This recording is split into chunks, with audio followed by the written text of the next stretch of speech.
আজকে আমরা নির্বাচন ক্যাম্পিং এ বের হয়েছিলাম সকাল 7টায়। আমরা সাদেকপুর গ্রাম, উত্তর সাদেকপুর, পাশাপাশি সরঘাট, গাংপাড় সহ আমরা ক্যাম্পিং করে আসছি। আমরা মোটামুটি একটা ভালো সারা পাইছি। এই হিসাবে আমরা যদি প্রতিদিন এইভাবে বের হয়ে প্রত্যেক ঘরে ঘরে মা বোনদের কাছে যাই, আমরা এই যে নির্বাচনের প্রচারটা মানে করতে পারি, তাহলে কিন্তু আমাদের ভোটের সংখ্যা অনেক বাড়বে।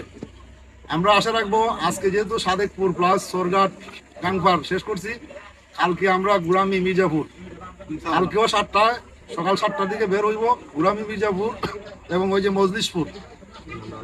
হ্যাঁ, আমরা ওই 3টা জায়গায় আগামীকালকে ক্যাম্পিং করব। আর আজকে আমরা যে সমস্ত ভোটারদের কাছে গেছি, সবাই আমাদেরকে শতকরা 100-এর মধ্যে 100% ভোটার সারা দিচ্ছে যে বিএনপি ধানের সরাতে ভোট দিবে। এই হিসাবে যদি আমরা এই প্রত্যেক জায়গাতে যাই, তাহলে আমাদের 7 নং ওয়ার্ডের যে সেন্টার, এই সেন্টারের মধ্যে আমরা বিপুল ভোটে জয়যুক্ত হব ইনশাআল্লাহ। আর সরকারবাসীর একটা দাবি যে তাদের যে রাস্তাটা আমরা দাঁড়িয়ে আছি, এই রাস্তাটার মধ্যে একটা হাফ ব্রিজ কইরা তারা এলাকাবাসী কইরা রাখছে, বাকিটা পূরণ করতে পারে নাই। ফয়সল সাহেব নির্বাচিত হইলে আমরা তাদেরকে আশ্বাস দিচ্ছি যে আমরা বাকি কাজটা, অসম্পূর্ণ কাজটা সম্পূর্ণ করার জন্য।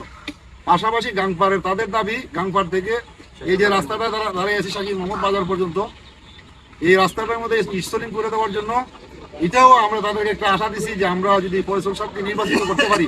কারণ ফয়সল সাহেব এমন একজন ব্যক্তি যে উনি টাকা পয়সা নিয়ে বেগম পাড়া করতে হবে না, ওনার ছেলে সন্তানদেরকে টাকা পয়সা দিয়ে বিভিন্ন দেশে মানে প্রতিষ্ঠিত করতে হবে না।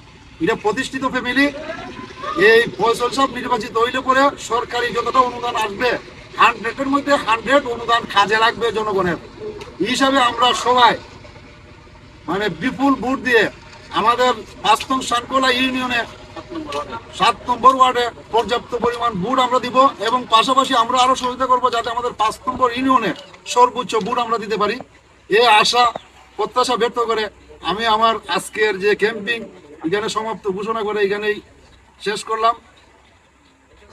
সবাইকে ধন্যবাদ। আমরা আগামীকাল আপনারা সবাইকে পাইতাম, এই বললে আমার কথা শেষ করলাম। আসসালামু আলাইকুম।